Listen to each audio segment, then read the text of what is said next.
We're good We've to go. got, Okay, this is yes. us. I want to acknowledge the traditional custodians of the lands of which we're gathering here today. I want to pay my respects to the elders past, present and emerging, and celebrate the diversity of the Aboriginal peoples and the ongoing cultures and connections to the land and the waters of New South Wales and their significant contribution to sport in Australia. I also want to acknowledge and pay my respects to Aboriginal and Torres Strait Islanders peoples that may be joining us today. Okay, change.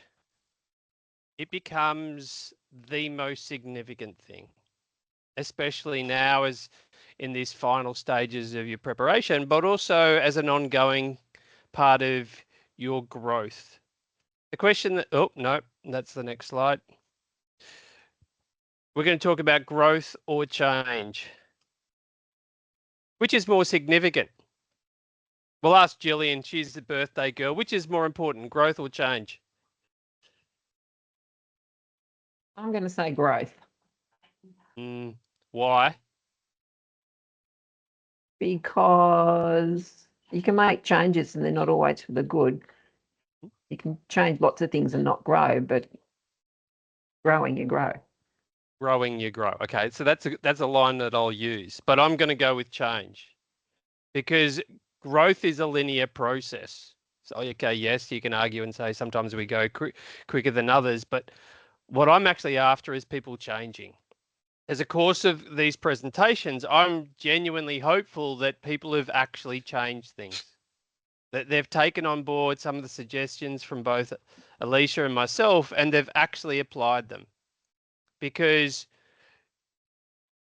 oh no, they're just the topics that we're talking about. I've jumped the slide. Let's go to the next slide. We know that growth is an ongoing process, but change is the thing that we're actually after. We're after people taking on new things. And why? Is because change is the impetus for doing new things. Now, in terms of the basic stages of change, the first three stages of change are literally sitting down and doing nothing, just thinking about change.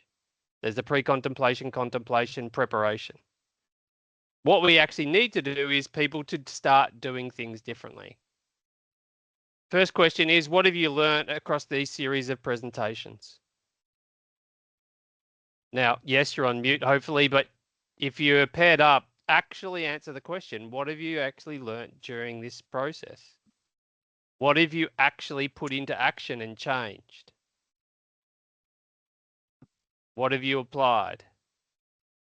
And if so, what are you waiting for?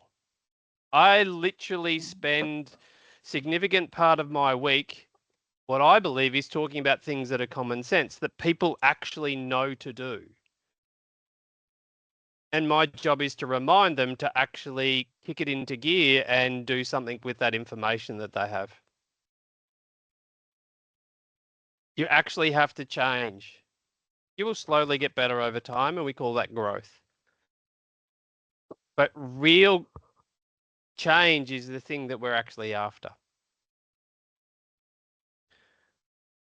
On the back of one of the conversations I had out at Penrith a couple of weeks ago is, what does it take to be successful? Now, one of the precursors to that is that we're not all created equally, and we don't have the same experiences. So as a result, we've got to be really mindful of what does it take for me to be successful. And the very first thing I want to touch on is the way back when I started working in sport, we used to have this 10,000 hours of deliberate, purposeful training as a measure of somebody's development in terms of progressing towards being an elite athlete. And that rule is completely thrown out of the window now. There is very little relevance of the 10,000 hours to be competent. And for me, it's just summarized in tale of two athletes. Stefan Holm is a Swedish high jumper. He went into his father after watching the European Track and Field Championships at the age of 8 and said, "Dad, will you teach me to do that?" So his dad was crazy enough to put a high jump pit in his backyard, and 22 years later, Stefan Holm is the Olympic high jump champion at Athens Olympic Games. Donald Thomas from Bermuda was at a US college on a basketball scholarship. And he had an argument with guys from the track and field team. And he goes into the gymnasium that afternoon. And at his very first go at high jump, he jumped 6'6".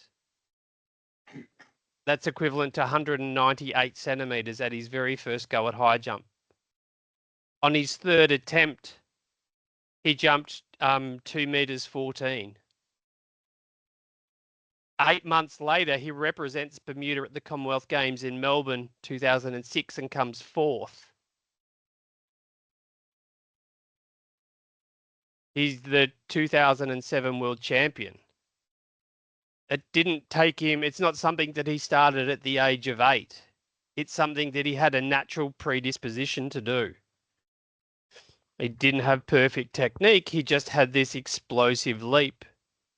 Stefan Holm built his physiology to be explosive. It took him 22 years to get there. Donald Thomas was born with a gift to leap. He was originally started playing basketball, but then transferred at the instance of arguments of his teammates. The 10,000 hours rule doesn't apply to my game of golf. I am complete rubbish. I just don't have the talent, but I enjoy the contest. When I came back from the World Championships in 2005, I sat there and did the maths on what it took to win gold medal at the World Championships. 80% of the gold medals won were won by a margin of less than 1%. Liesl Jones won the 200 breaststroke by 4 seconds, and the difference between first place to second place in the overall percentage of time was she won by 2.69%. And the smallest winning margin at those World Championships were when Attilia Jedrzak outtouched Jessica Schiffer in the 200 butterfly, both going under the old world record. And she won by 1/100th of a second. 1/1000th of a second. And that into the overall percentage was 0.0089%. When 80% of the medals are won by a margin of less than 1%, where do individuals find that 1%? How do they get 1% better than their opposition? How do they continually improve and find those percentage increases? Now, for some people, it's in their DNA. For some people, it's in their drive. Sometimes it's in their daily training environment and support around them. Sometimes it's in their coaching. Sometimes they're just fortunate and lucky. But regardless, there's a technical, tactical, physical, and mental component that contributes significantly to that success. When I was at the Institute, I was young and youthful and still had a lot to learn. So I sat down with a group of coaches and we came up with what we thought it was a pretty robust formula of what it took to be successful. We realized that training was a significant component, plus confidence that comes from training, plus what we described as a coaching group as global self-belief. That was a couple of Sundays ago. I think I had hair then. Okay. If I was to do a similar thing today, I would say that genetic ability is a key component to that performance. Having significant coach support. Now, that doesn't mean your coach has to be world class. It just means that you have a relationship and understanding about what you need to do to improve, and they have a technical skill in that sport. There needs to be a want, a superior drive. It's not something that is lighthearted. It's somebody who has got to genuinely want something bad enough in terms of sacrificing time, energy, effort, relationships, money in order to pursue it. It has to be a superior drive. And I would still continue with that global self-belief with a specific element of people being prepared to take risks. Success can only come when somebody is prepared to step outside themselves, outside their normal routines and behaviors, and look for an alternative. And that belief in themselves to achieve something is a significant component of that. Taking that aboard, we realize that there's a unique nature of individual and team performance. Every team and every individual that I work with is completely different. Although there's some common themes, there are some obvious limitations, but also some obvious outliers. There's some athletes that typically just break all the rules, whether it be a technical thing, a physiology thing, or even from a mental thing, they're still able to perform. I just love the fact that you cannot predict the future, and the nature of sport is that, yes, people will want to punt on it and gamble, but it still comes back to who handles the moment the best. As we've done with all of our previous presentations, we're just going to do a very simple and very quick introduction to performance psychology.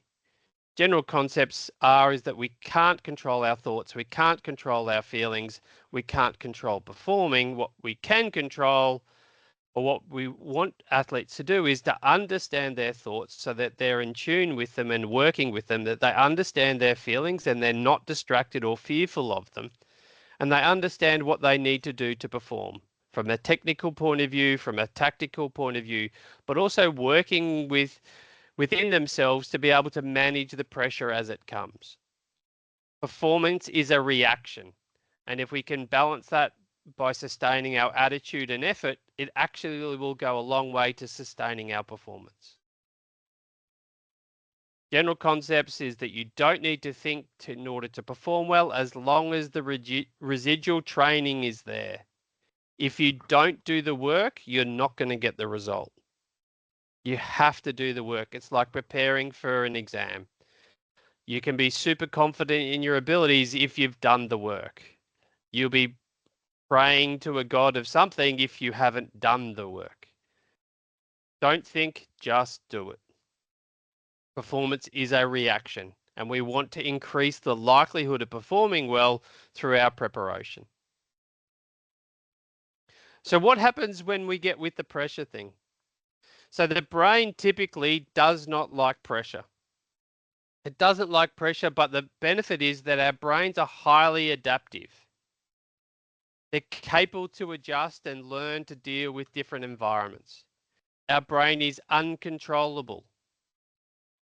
It will do things and think of things, and we'll go, how the hell and why the hell did that come from? Or where did that come from? And our brain is and will always be an emotionally driven brain. As a result of our fight or flight response that's been built in there, the emotional part of our brain will be far more dominant than the logical and rational part of our brain.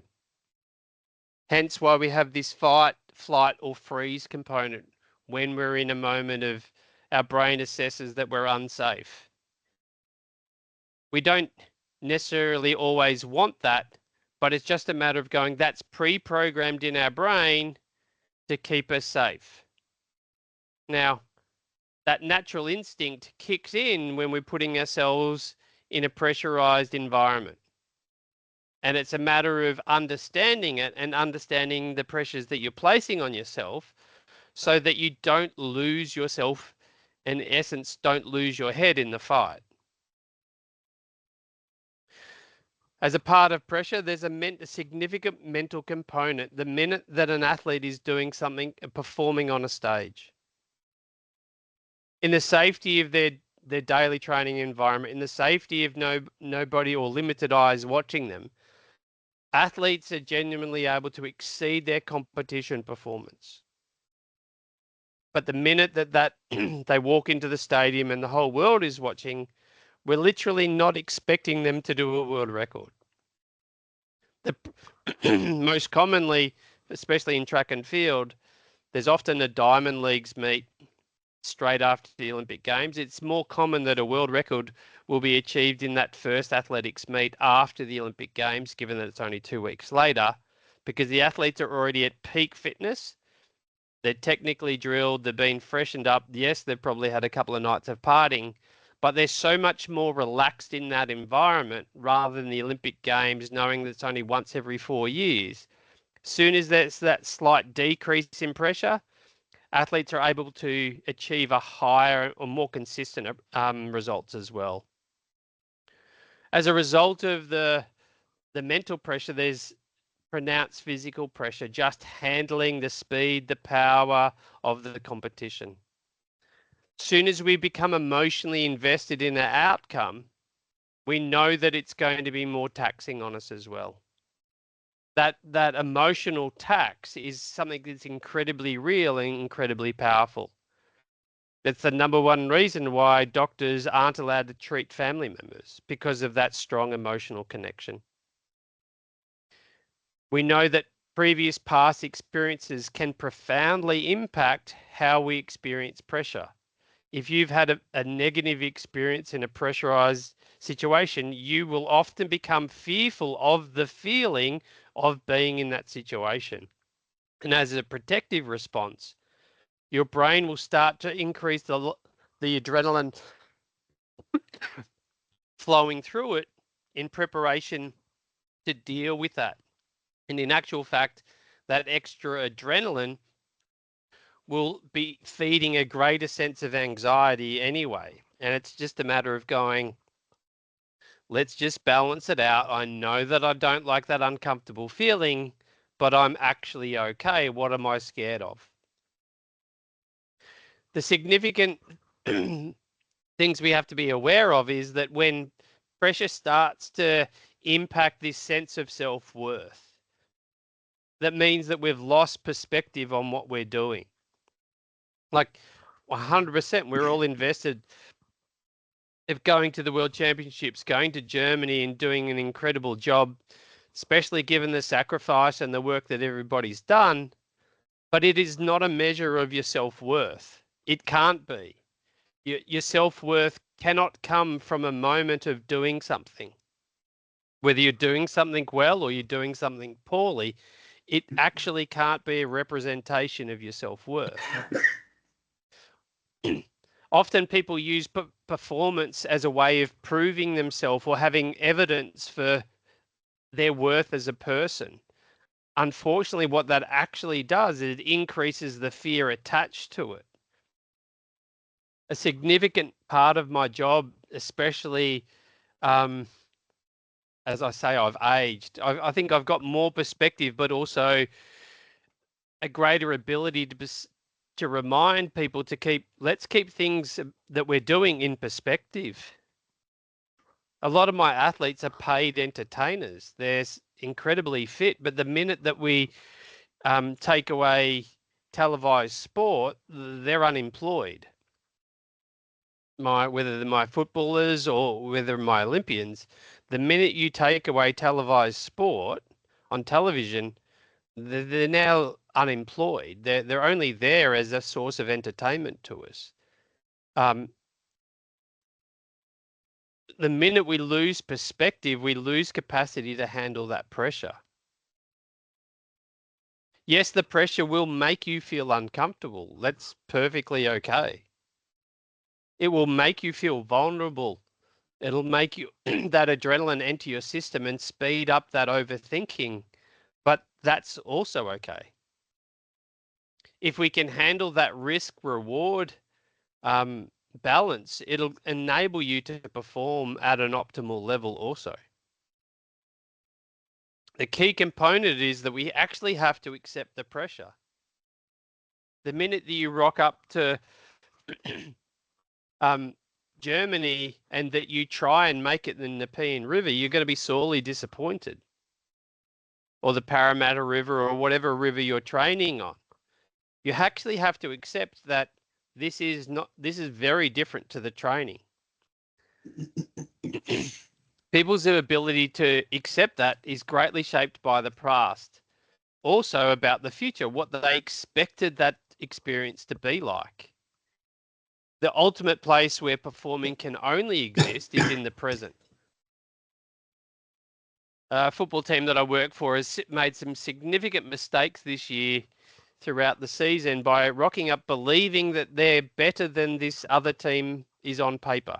And unfortunately, we were a better team on paper, but in the performance, we actually got beaten.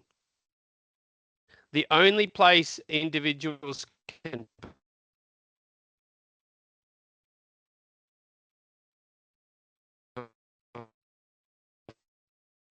perform is a matter about the training you've done. It actually has to come back to what I do now.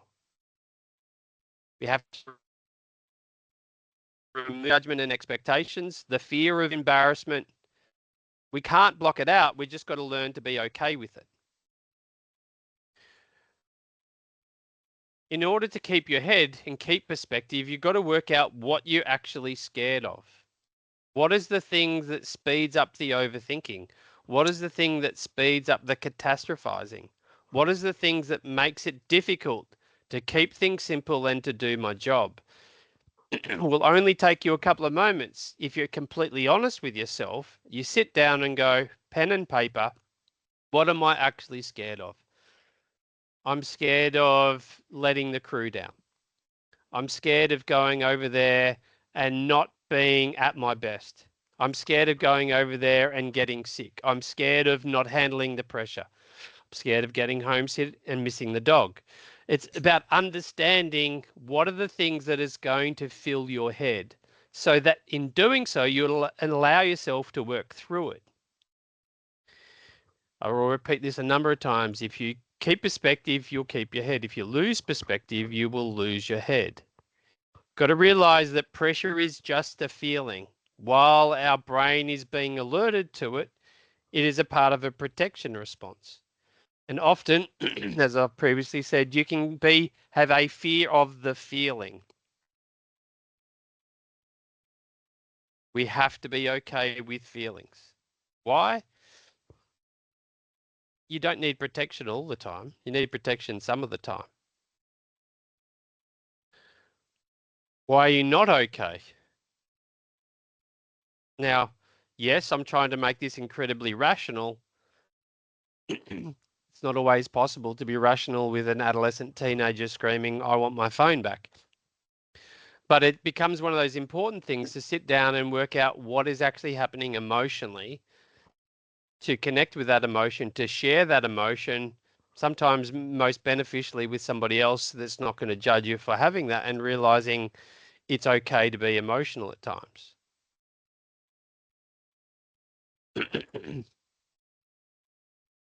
One of the most significant things is that people get caught up believing that confidence and self are the same things entwined.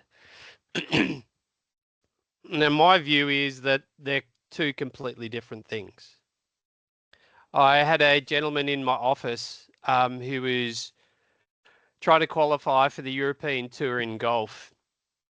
So he'd flown over to do the tour school and failed on 3 previous occasions.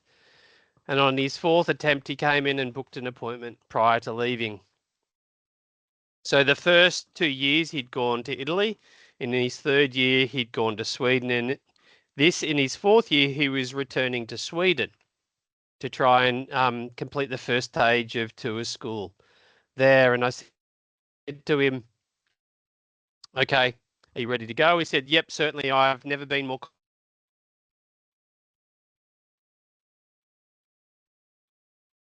confident. He said, well, I know the course, I know the layout, I know where I made mistakes last year. I know the places last time. I know where to get a feed. I'm really relaxed. Okay, well, then I paused and shared with him that I could go back through my notes and show that he said exactly those same things when he was going to Italy for the 2nd year. I said, you told me that you knew the layout on the course. You told me that you knew where you'd made mistakes last year and you knew where you could improve. You said you knew where to get a meal and you were comfortable in the accommodation. All of those things you'd said to me before. And he turned to me quite deflated and said, well, I guess I'm not confident then. I'm like, oh my gosh, I've cooked him. Surely he went over there and failed again. But for me, it started to pose this real question that why do we get so caught on confidence? Because confidence is just a part of performance. It can't be everything. Because confidence is a dynamic element. If I do something well, my confidence goes up.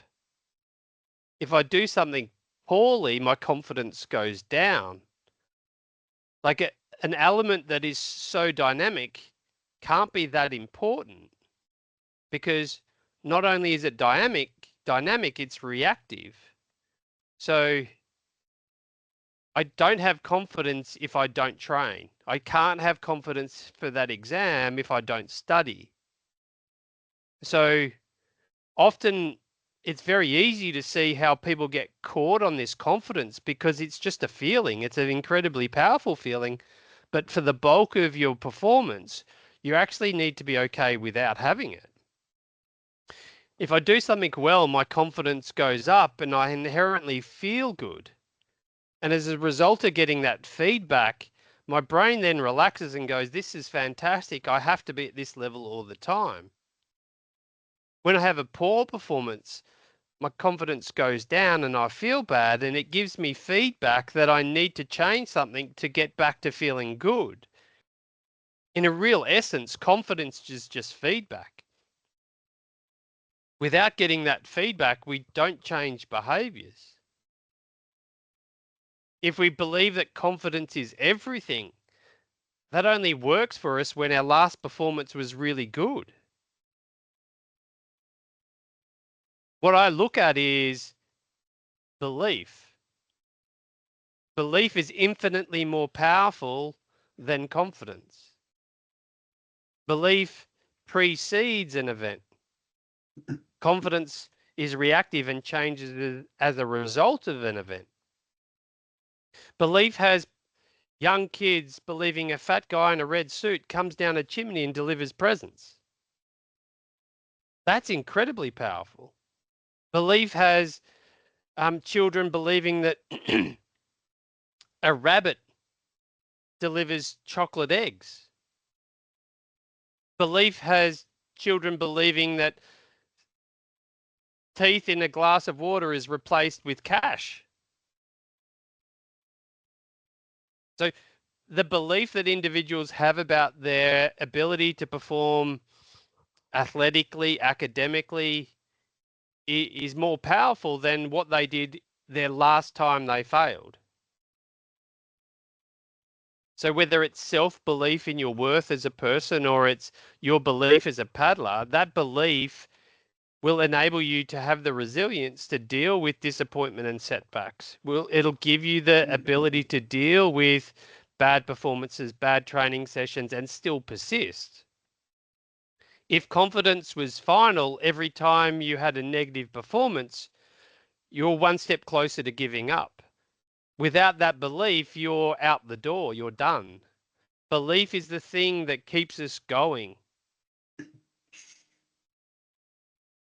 Over time, we've got to be really aware, though, of the thing that steals that belief. You can see that in young children, they have the ability to say, oh, I'm going to be an astronaut. I'm going to the Olympic Games. I'm going to have a Ferrari. I'm going to do this. And then all of a sudden, over time, we have dream squashers that come in and steal all that stuff out, whether it be because you weren't good at maths and you might be a prerequisite to be an astronaut, but you weren't good at maths at one point. So the people got feedback and then they stopped trying as a result, believing that they weren't good at maths. We want some of that naivety. We want some of that creativity to go, you know what? My very first time at high jump, I promise you, I'm not going to jump 198. But that is belief. That like both Stefan Holm had belief for 22 years. He was told repeatedly he was too short to be a good high jumper when most of his competitors were in excess of 6 foot. He was just on 6 foot tall. When Donald Thomas is arguing with people from the track and field team about his ability, he has belief to be able to go, you know what, I think I can do that. I've never tried that before. And we need to have that. We need to sustain that belief inside ourselves. We want to understand what takes our confidence. What are our fears are the things that take those things. We have to understand where it comes from and why. The why is the critical part. As soon as you start understanding the why, you're giving yourself capacity to change. Some of that change comes through healing. Some of it change comes from invigorating the possibilities. We have to understand the why. Sometimes there's a genuine sense of self versus self-worth. The sense of self can often be described as our identity. My identity is as a sports psychologist. My identity is a husband. My identity is as a father, because often that sense of self comes from our identity. Our identity comes from the things that I do. Sense of self is often a doing thing. Self-worth is that all men are created equal. I have worth regardless of whatever I do. Equally, that purpose and self-worth is another conversation that often comes up. The challenge that I have is that my purpose changes. So that when people are talking about their self-worth, it should be separate to purpose, because purpose is meant to change. If you are strong in who you are, you will have that resiliency. And this is why that part is important, especially as we're getting closer and closer to going overseas, because it's having both the confidence from your preparation, but the resiliency from that self-worth and that sense of who you are. Keep on coming back to it. If you know your fears, you can strengthen yourself. We got any questions on that stuff so far? Jillian, birthday girl, any questions? No, I haven't got any questions. I'm eating my dinner. That's okay. What are you getting? What are you having for your birthday dinner? Chicken paprika. Well, that's okay. Did you have to cook it? No, my daughter cooked it for me. Oh, there you go. Birthday girl's getting spoiled. I am. Surprise visit from Melbourne, so it's been nice. That's very nice. Okay, No does anyone else have any questions? There might be one in the chat. Just let me have a look. Excuse me. Oh, in a state of fear, can you logic your way out of the hole? Is someone's asked. Well, it depends. So that state of fear probably has stages. Yeah. Very rarely does it go from death 0 to DEFCON 5. Like there should be warning signs. So if you're attentive to the warning signs, you should be able to pull yourself back with being a little bit more cognitive. But once you hit 5 out of 5, the bucket of water is probably the next best option, because the brain and the emotional fatigue that'll come from that is time. It just takes time to then decompress, come back, and then recover. So I need to touch on that emotion. Remind me of that one, Lynette. Emotion. Is there any other questions?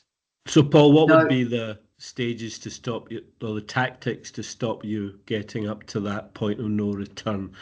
Would you be doing breathing, or would you be doing something else?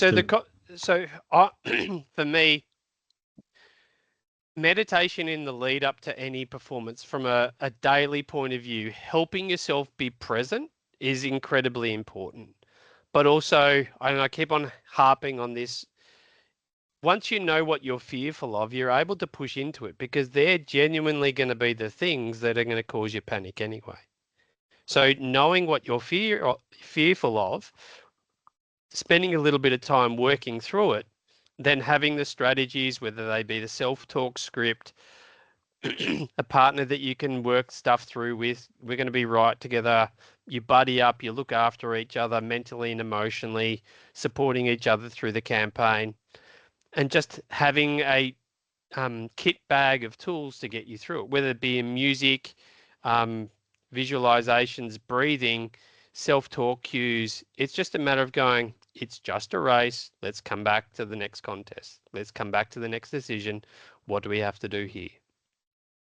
But it's actually just keeping it simple, trying to take as much of the pressure out of the balloon as possible. The more pressure we keep on trying to be perfect, trying to do everything right, to execute perfectly all the time, becomes the thing that just builds the pressure. Roger Federer was paid a couple of $1 million 2 years, I think it was 2 years ago, to go and present at a US college graduation. And in that, and it's on YouTube, so jump online, have a look at it. It was a fantastic presentation. He states some of his career stats. He said that in his career, he won 86% his tournament matches. Fantastic result. But he only won 53% of the points that he played. And for me, that becomes incredibly important to understand, because it's how he dealt with failing 47% of the time was more significant than any other number. He had to be okay with failing. He had to handle the disappointment. He had to handle the imperfection. He had to handle the mistakes. He had to handle the self-doubt, the criticism. And he was doing that 47% of the time. And as a result of handling that stuff incredibly well, he then went on and won 86% of his matches. It's dealing with the imperfections. It's dealing with the mistakes. That becomes the most significant thing. It's not about making everything perfect. It's what you're doing when you're not. So he would rely on a whole heap of self-talk cues, keeping not overly investing in what he's doing. He's not living and dying by every single point because he's failing 47% of the time. Like, he's failing 47% of the time. If you're failing, you're an all-American baseballer. If you're hitting 400, that means you're failing 60% of the time. It's what we deal with. It's what we have to deal with when we're not perfect. Let's stop trying to be perfect. Let's just stay in the moment, stay present, and give it a really good crack. Don't try and aim to be perfect. Do you think that'd be the difference between him and Andy Murray? Because Andy Murray always seemed to really bad self-talk. Or he's just a bit tennis player. So now let's open it to put the other one from America, Andy Roddick, in the mix as well. Okay. Mm. So if you actually put all of those guys together, it's quite a really unique situation. You've got Andy Roddick, who's had his serve as his greatest weapon. He's serving at 140 k's an hour. You do that every second game. I'm like, surely you've got to be able to capitalize on it. And for me, and I think Murray's a really good example, because the pressure that he put on himself to perform literally cost both of the Andys 100%. Now, Roger was so calm on the court. Both of them were both Andys were quite emotional on the court. Like, some athletes can handle that high emotion. I still remember McEnroe going off, not the replays on YouTube. I actually still remember watching him on Channel 7 Tennis, him just breaking rackets and going, like, athletes typically can't perform with that amount of emotion on court. And you look at McEnroe versus there was a couple of really good Swedish guys at that time, Mats Wilander They're just Young Borg. almost robotic. Pete Sampras at his Agassi at his best. It was almost like this relentless pressure that he would build on you, always hustling to that next point. But the minute that we become emotionally invested in what we're overly emotionally invested, that emotion becomes fatiguing.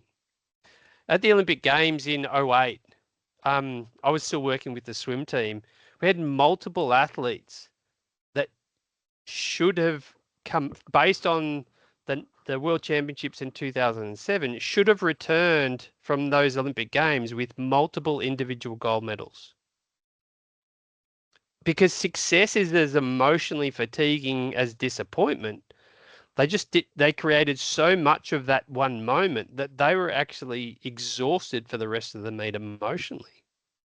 And that emotion contributes to neural fatigue and bodies not being able to coordinate motor patterns. So even if an athlete's doing incredibly well, we still want them to just go, okay, we've got another race this afternoon, or we've got another race tomorrow. We've got tomorrow off, and then it's like we have to break it down and take out the extreme roller coaster. We want to have it that emotion is a rolling wave rather than riding the highs, because even if it has a positive result at the highest point, it has to come back down.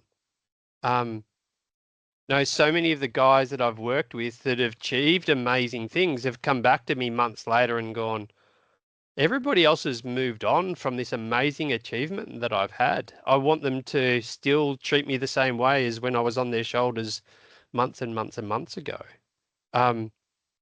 People, and I think that's where it creeps into that self-worth. Because for me, it's in the clinic, that's more important for me to understand than what are the tools in their toolkit. Like when an athlete comes into me, I genuinely ask them, what is that you want to achieve? Like, what are your goals? Because it gives me a sense of, have they actually thought this through thoroughly? Like, where are they at in this process? So when a 16-year-old comes in and says, I want to go to the Olympic Games, I love it. But then I say, well, how old are you going to be?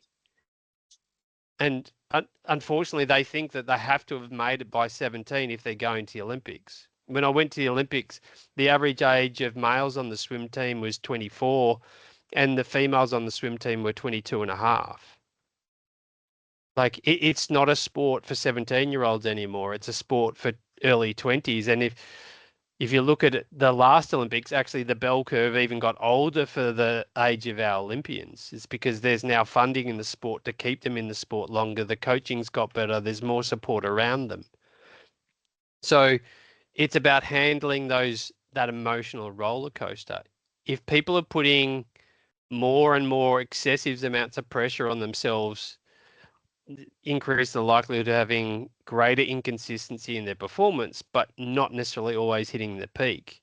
Like, you go back to the tennis example, it's unbelievable that you look at all of the majors and there will always be a seeded player knocked out in the first or second round by a qualifier. Qualifiers just happen to be there with limited expectations, but they're in form because they've made it through qualifying. They've typically played 3 or 4 genuinely hard matches on that surface then to get through to the main draw. And somebody who, especially at the Australian Open, because it's the start of the season, not everybody's had the perfect preparation. But it's that nothing to lose, nothing to fear, have done the work, and then are able to go out there and perform, contribute significantly to people going, oh no, he's 110 in the world, I'm 22, I should win this. The first mistake is saying the word should, and the second mistake is saying the word win. Like, let's just get out there, get into the fight. Sorry for calling it fight. Let's get it into the battle.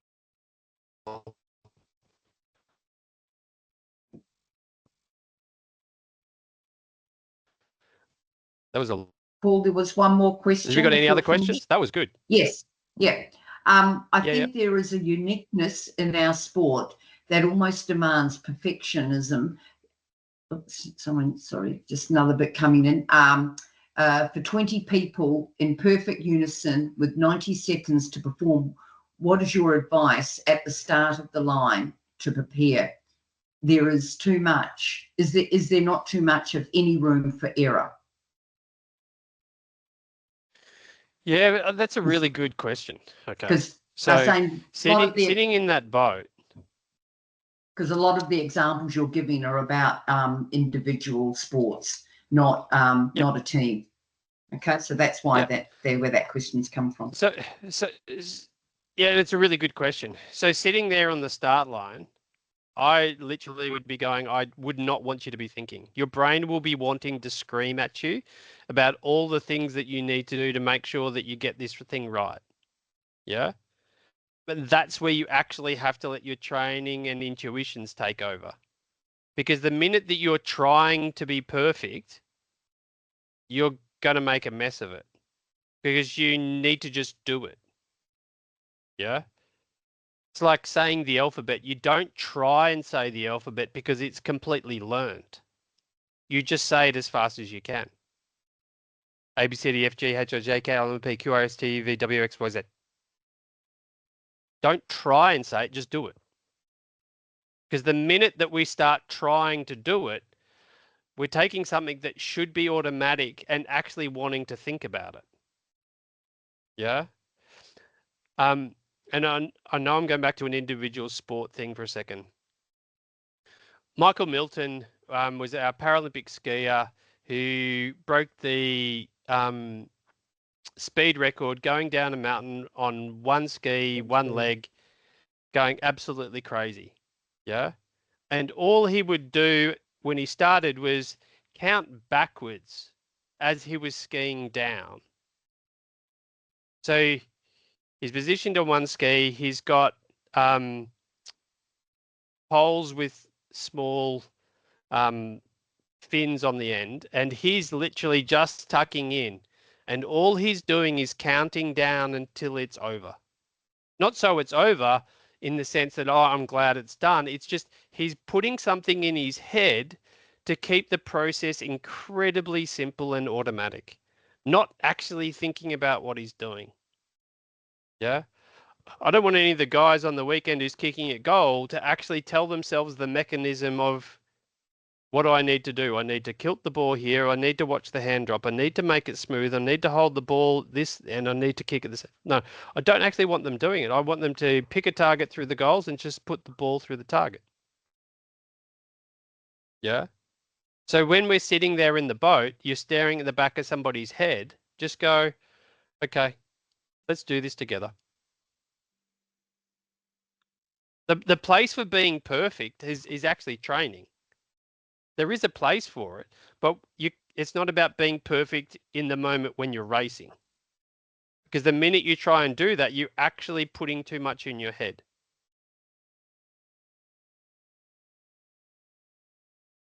Yeah? Any more questions before we move on? No, a few people have just put, if others want to have a look in the chat, they're just making a few statements. They're not really questions. Yep. Okay. One of the things is the impact that learned failure has on this. And this is attuned to the whole Roger Federer thing. Because the minute that we can't fail, we ultimately have a problem. Because that failure burns into our limbic system. It pushes on that whole that emotional control thing. And because it's pain, we then want to avoid it. Now, a part of that's helpful because it's giving us feedback that something needs to change. But soon as we become fearful, we then start to have a problem. So hang on. Yes, there is a pleasure-seeking part where we go, we want to avoid pain and we want to seek good things, just like the positive confidence, the negative pain. The whole way we experience failure is shaped by our past experiences. It's learnt and coded into our brain and our operating system. It's chemically burnt into our brain, whether it be that school report that came home that you realized you were going to get into trouble for. So you opened up the envelope before you get home, you put it on the desk and then disappeared outside. People will still talk about the experiences they had of high embarrassment because they felt unsafe in that environment. We've got to understand that we can't always be safe and feel good. We can't always avoid failure. We can manage the fear around it though. That was a really clumsy slide. We have to be aware of when we're heading down self-sabotage though. It becomes incredibly important to call that stuff out. Oh, I don't think I'm any good at this. Oh, I don't think I can do that. How do you know? The fact that you've said that you can't do it, you've already sabotaged before you've had a genuine attempt at it. When I was out presenting to the under 23s, I brought a young lady forward. I asked her to put her hands by the side and catch a pen before it hits the ground. Because she didn't get a chance to volunteer to come out, I asked her to come forward. There's always a degree of self-consciousness about the fact that I'm making her face the audience. I'm holding a pen in front of her face at arm's distance out so she can catch it before it hits the ground for an extended period of time, making sure that I'm capitalizing on the fact that she's feeling uncomfortable. And in that moment, the limbic system is fully aware that, oh my gosh, I'm in front of this audience. Everyone in the room is watching me. He hasn't dropped the damn pen yet. What is going on? What have I missed? And then soon as they start to question and feel uncomfortable, I drop the pen and sure enough, they miss it. And as she's bolting back to the chair to get away from me as quickly as possible, I just tell her to stay there for a second. But this time I want you to catch the pen at the same time counting backwards from 100 by 7s out loud. And the typical answer is, what? I can't do that. I can't do that. She's never been asked to do it before. And in that moment of panic, she's thought, I can't do that.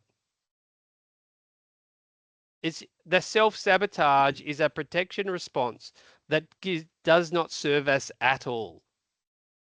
We're sabotaging the future by believing that we know exactly what's going to happen. Like you buy a ticket for lotto, you've got two choices. Well, I've just wasted my money. I'll take it back and get a refund. Or I wonder what I'll do with the $20 million if I win this. You wouldn't have bought the ticket had you not thought of how my life would change if I won the $20 million. You would never have bought the ticket if you've gone, this is going to be a waste of money. I'm not going to buy it. People are interesting. We buy lotto tickets. No, I don't buy lotto tickets. We buy lotto tickets because of the perspective that if I win this, it could change something in the future. And statistically, we know the odds of that are incredibly poor, but people still do it on the thought of how life would be better with $20 million. And they're the same people that sabotage themselves almost at every opportunity. It's like, well, hang on. Why have one rule for lotto and not the rule for life? I think that if people can be aware of how easily and how quickly and how naturally and normally they self-sabotage, if you change one thing, change that. Oh, that's unbelievable. If you can change your self-sabotage and try anything, be free to open to try anything, to new opportunities, to new skills and abilities, that's huge. And that'll be infectious, completely infectious. We limit expectations all the time. I don't think I could do that. I don't think I'm that smart. Like, catch yourself out, catch other people out. The whole stop dreaming thing drives me crazy. Like you can see it in children. Like the school system, nothing against teachers, they're incredibly important, but the school system bludges the whole you can't do stuff. I'd like to see my year 11 chemistry teacher. Just like the gentleman decided that I wasn't fit for his class. And it's just like everyone's got those stories. But sometimes we hang on to them in our subconscious and we go, yeah, no, I can't do that stuff. Why can't we have multiple crews that come back from Germany with medals? Why can't we? Why can't we be in the top 4 nations in the next 4 years? Why can't we?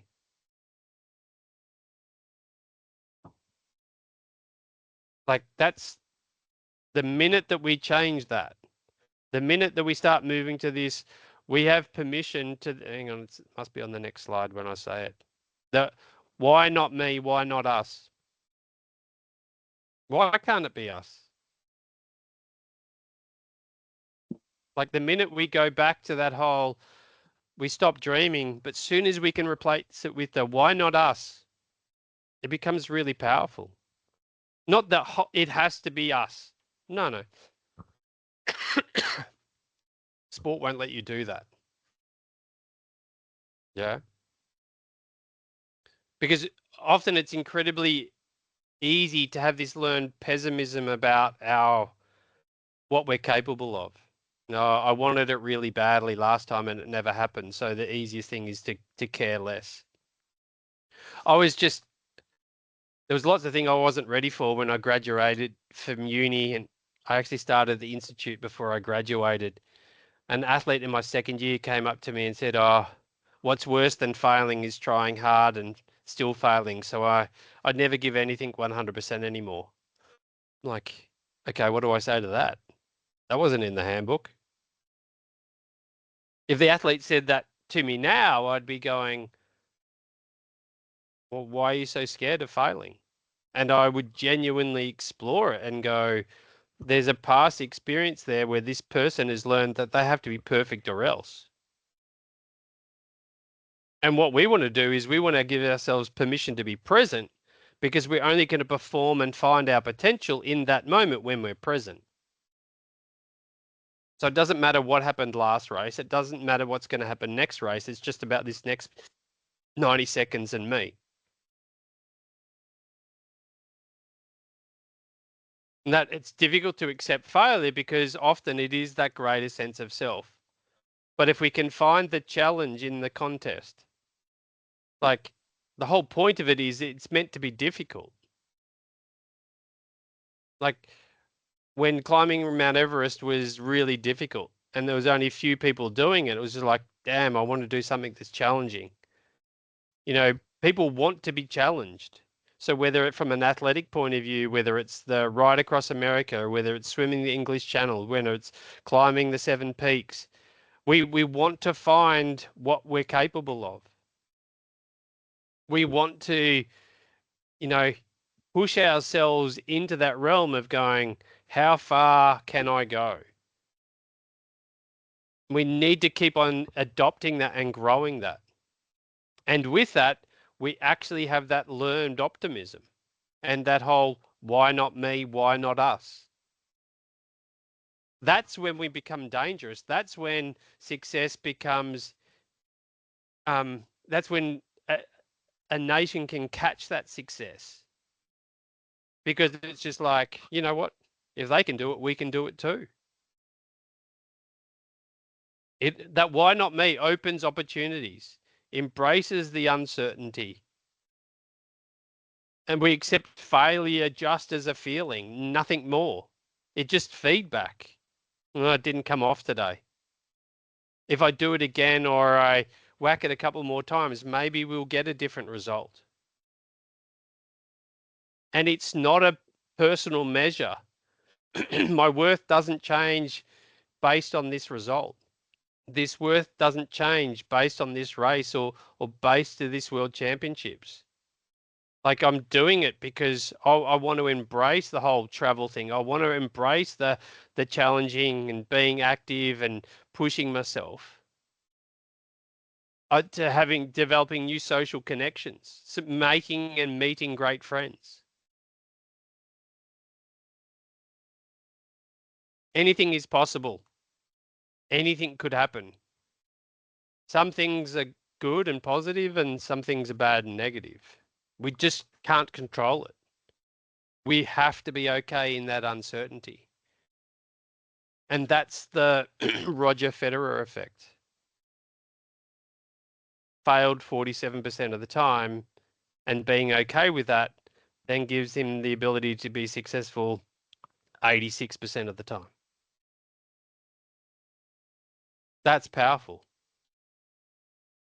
Failing 47% of the time, and how he fails, learning to fail, is the thing that contributes to him being, I'm biased, top two. I'm not sold on Djokovic, but he's been incredibly successful. That culture of success, and it's the belonging, it's the accepted and connected, it's the being seen and being heard and being respected. From a culture of success, they're the things we want you guys to feel. And then from a performance basis, it gives us the resolve. It gives us that no fear attitude, that we're all small cogs in a big machine. No big cogs, all small cogs. But all small cogs working together makes the thing go. And we recognize the process. It's not just all about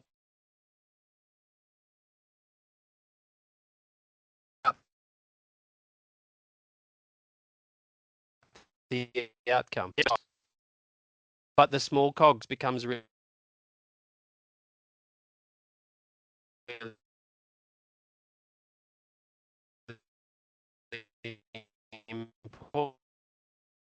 important.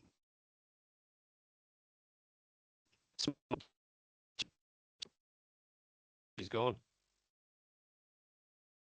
Any more questions, Lynette? There's one here. Isn't nervous energy good? Isn't that where adrenaline kicks in? Yep. And we'll call that one excitement rather than nerves. So it's the same drug, but one we're looking forward to it happening. That's the excitement. And the nerves often is associated with fear. So exactly the same drug. It's adrenaline, but let's call it excited to make it happen. Yeah. So just switch the phrasing a little bit. But we want the adrenaline, 100%. Okay, just touching on the last couple of things before we run out of time. But there's more. Yeah, there's Make one sure more. in this. Yeah. Sorry, just one more question. What are your thoughts on visualization? Huge, incredibly important.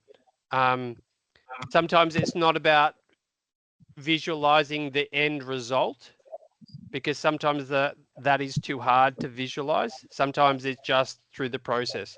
I had two jockeys in last week. One loves to visualize a race. The other one just visualizes his form during training because he said, I can't visualize a race. The race is too chaotic. Two athletes, same skill, just used completely differently. One uses it in race day all the time. The other one uses it in training all the time. So just finding how it works for you becomes the most significant thing. Two parts with the visualization though. There's the internal mode versus the external mode. External mode is watching myself as if I was posting it on YouTube and I'm watching it on the screen. The internal one is when I feel myself doing it and executing that skill in real time. Make sure you time it. If you're visualizing a race skill, time it to make sure that the motor neuron sequence is exactly the same as race day. Does that make sense? So the more sensory experience, make it real by timing it though. No sense running a 100-meter sprint that I visualized and doing it in 25 seconds. If I'm going to do a 100-meter sprint, and I'm no longer a runner, but if I was a peak athlete, I'd be wanting to visualize my 100 meters in 10 seconds. So it has to be in real time with real feelings, real emotions, making the visualization real. Okay. let's finish this off. Okay, this last couple of weeks becomes critically important. Manage your sleep. Make sure you're getting adequate sleep.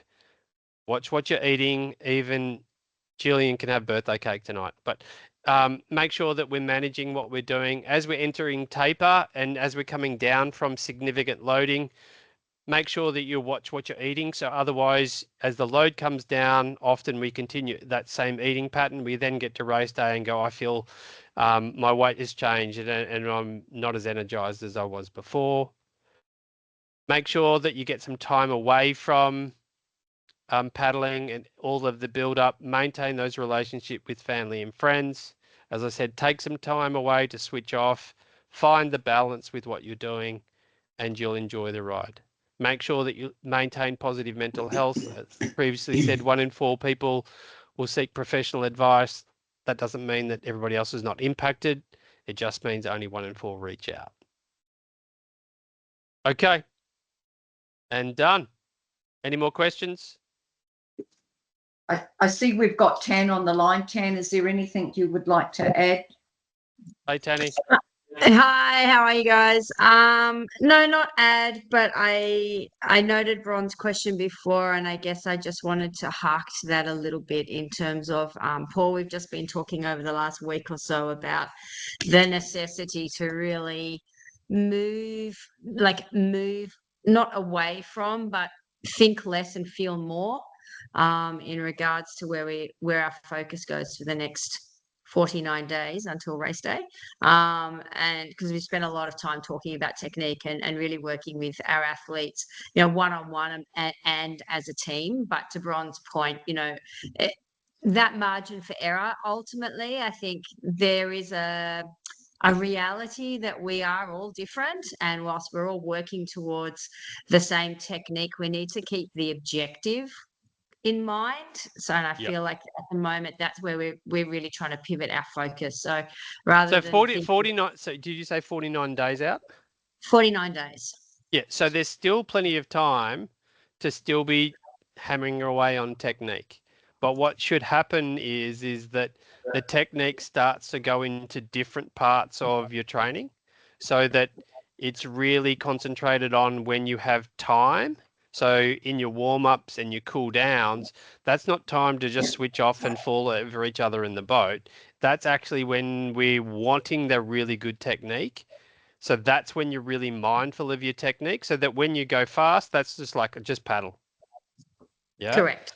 Yeah. So Yeah. it's choosing when and how you focus, and the cues should become less and less and less to it being just, I'm going to say something really stupid, but just give me one hand position thing, Tanny. Top arm, engage. Done. That's it. Simple. Yeah. So the closer we get, it's just there's the automaticity takes over. It's the alphabet. Yeah. So that it's learned. So the more time that you put in practice, just being able to paddle and retain those skills, you should be fine. Now, there should be a call out from your coaches if your technique starts to change when you're not thinking enough about it. Yeah. That doesn't mean you have to think about it all the time. It just means that I need to be able to monitor that and just, it's like you still need to put some work into it occasionally just so it's still there. Okay. Any other questions? No, none that have come in on the chat, Paul. But so thank you so much for spending your time and helping our Auroras. Yeah, on our way to Brandenburg, Germany. I'm getting lots of big thank you for Paul, invaluable sessions and things like that. So it's great. It's at a new level to our journey, and thank you for helping us. Really appreciate it. I'm so excited about what you guys are going to do over there, not only this year, but also in the future. Tanny, thank you so much for the opportunity to be involved. I look forward to hearing the stories, but also I really hope that you guys embrace the challenge over there and have some fun. Thanks, Paul. Yeah. Thanks. This is the first for us, and I really appreciate your time, but your knowledge. Thank you.